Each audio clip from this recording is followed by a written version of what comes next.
A tarde estava nublada quando ele decidiu voltar para casa mais cedo, algo que raramente fazia. Depois de anos de casamento, a rotina havia se instalado de forma quase automática. Trabalho, casa, refeições rápidas, um beijo apressado antes de sair e uma noite silenciosa ao retornar.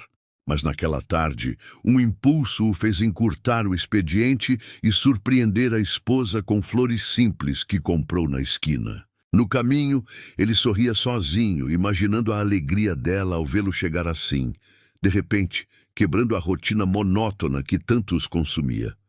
Abriu a porta devagar, com aquele sorriso ainda no rosto, ansioso para vê-la. Mas o que viu o paralisou completamente. Ali, na sala, ela estava com outro homem. O tempo pareceu congelar. A voz dele se perdeu em meio à confusão de sentimentos que o invadiram. Não gritou, não perguntou o porquê, não esbravejou como talvez outros fariam. Apenas deixou a chave cair suavemente sobre o aparador e virou-se, saindo da mesma forma silenciosa com que havia entrado. Não olhou para trás. Não queria ouvir justificativas ou desculpas. Saiu caminhando pelas ruas, sem rumo, sem direção, e assim seguiu por horas, até que, sem perceber, já não estava mais na cidade onde viveu por anos. Largou tudo: a casa, os pertences, a vida que havia construído. O amor, que antes o fazia florescer, agora o deixava seco, vazio, quebrado por dentro. Sem ter para onde ir, começou a viver nas ruas. Dormia em bancos de praça, sob marquises frias e úmidas, e se alimentava do pouco que conseguia pedir ou encontrar. As pessoas passavam por ele como se fosse invisível, como se não fosse mais alguém, mas apenas uma sombra esquecida da sociedade. Os meses se arrastaram lentamente, um após o outro. Cada dia parecia mais difícil que o anterior. O corpo se enfraquecia e a alma, que antes era vibrante, agora estava envolta por uma névoa densa de dor e desesperança.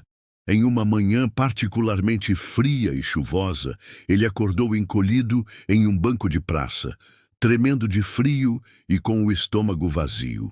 Vasculhou os bolsos em busca de algumas moedas, qualquer coisa que pudesse trocar por um pedaço de pão, mas não encontrou absolutamente nada. Foi então que, pela primeira vez em muito tempo, ergueu os olhos para o céu cinzento e orou: Senhor, se estás vendo meu sofrimento, me dê um sinal, só um sinal de que não estou completamente sozinho. Pouco depois, caminhando lentamente pelas ruas da cidade, encontrou uma pequena lanchonete e, constrangido, pediu algo de comer. O dono, embora relutante, lhe ofereceu uma marmita simples, mas não permitiu que ele comesse dentro do estabelecimento, expulsando-o para fora. Ele se sentou na calçada, com a marmita entre as pernas, sentindo-se ao mesmo tempo grato e humilhado. Quando estava prestes a abrir a embalagem, ouviu uma voz fraca ao seu lado: Moço, tem um pouco de comida para nós? Ao olhar, viu um homem idoso e duas crianças, provavelmente netos ou talvez filhos, tão famintos quanto ele. O velho, com olhos cansados, mas ainda cheios de dignidade, sorria timidamente, enquanto as crianças o olhavam com esperança. O homem hesitou por um breve instante. Estava faminto.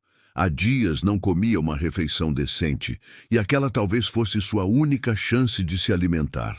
Mas ao olhar para aquelas crianças, magras e abatidas, soube imediatamente o que fazer.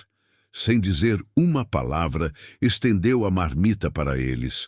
O velho, emocionado, agradeceu com um aperto de mão forte, sincero. Enquanto os pequenos devoravam a comida, o idoso tirou do bolso uma moeda antiga, um objeto que parecia ter mais valor sentimental do que monetário, e entregou ao homem.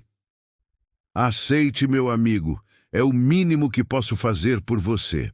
Ele tentou recusar, mas o velho insistiu, até que, sem jeito, aceitou a moeda e a guardou no bolso do casaco puído. Com o estômago ainda vazio, mas com o coração estranhamente aquecido, seguiu caminhando. A chuva apertava, e ele buscou abrigo em uma marquise. Enquanto tentava se proteger do frio, pegou um jornal velho que encontrou jogado na rua e se cobriu. Quando já estava quase adormecendo, algo no jornal chamou sua atenção. Um pequeno anúncio dizia: compra-se moedas antigas, alto valor pago. Levantou-se num salto, lembrando-se da moeda que o velho havia lhe dado há pouco. Sem pensar duas vezes, correu até o endereço que constava no anúncio. Ao chegar na loja, apresentou a moeda ao comerciante, um senhor experiente e conhecedor de antiguidades. O homem examinou a peça com atenção, colocando óculos de aumento e analisando cada detalhe. Depois de alguns minutos de silêncio tenso, o comerciante, com os olhos arregalados, disse: meu amigo, você não imagina o que tem em mãos. Esta moeda é uma raridade, uma peça única que vale uma verdadeira fortuna. O homem não conseguiu conter o espanto, tampouco acreditou de imediato, mas logo viu o comerciante preencher um cheque com muitos zeros, entregando-o em suas mãos. Em choque, saiu da loja com o cheque sem saber o que fazer primeiro. Então, lembrou-se do velho e das crianças. Precisava encontrá-los. Precisava dividir aquela bênção com quem havia sido tão generoso com ele. Correu pelas ruas, voltou à lanchonete, percorreu cada praça. Perguntou aos comerciantes e moradores da região, mas ninguém sabia informar sobre o paradeiro do velho e das crianças. Exausto, sentou-se na mesma calçada onde horas antes havia compartilhado sua última refeição. Lá, uma senhora se aproximou e perguntou: você está procurando por um senhor com 2 crianças? Ele assentiu, e a senhora então lhe entregou um pequeno bilhete, dizendo que o velho havia pedido que o entregasse caso alguém o procurasse. Com as mãos trêmulas, abriu o bilhete e leu: você hoje deu o seu melhor, filho, e nós recompensamos com muito amor. Assinado Deus Pai, Filho e Espírito Santo. Ao terminar a leitura, lágrimas silenciosas escorreram pelo seu rosto. Ali, naquele momento, ele entendeu. Entendeu que sua oração havia sido ouvida, que mesmo no seu momento mais frágil e desesperador, Deus estava atento, observando cada escolha, cada atitude, cada semente que ele lançava, mesmo sem perceber. E ele havia escolhido plantar compaixão, solidariedade, altruísmo. Mesmo faminto, escolheu dividir o pouco que tinha, sem esperar nada em troca. E Deus, fiel à sua promessa, recompensou abundantemente. Lembrou-se então das palavras das Escrituras: aquele que semeia pouco, pouco também colherá, e o que semeia com abundância também colherá.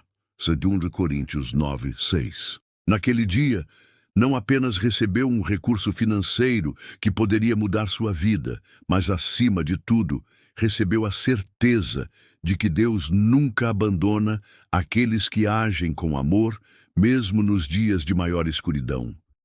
Ele decidiu usar parte do dinheiro para reconstruir sua vida.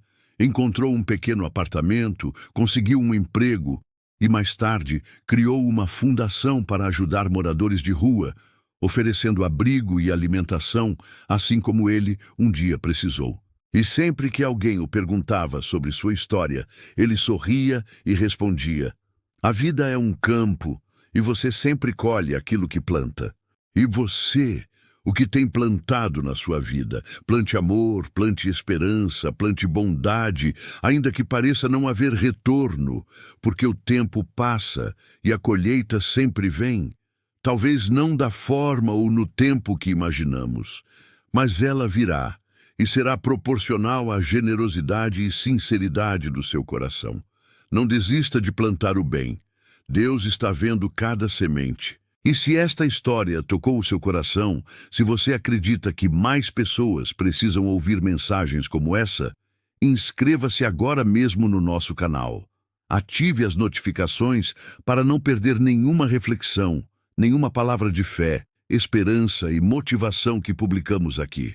Compartilhe também este vídeo com quem você ama. Assim, juntos, podemos espalhar ainda mais amor e inspiração pelo mundo. Que Deus abençoe você e toda a sua família. Até o próximo vídeo.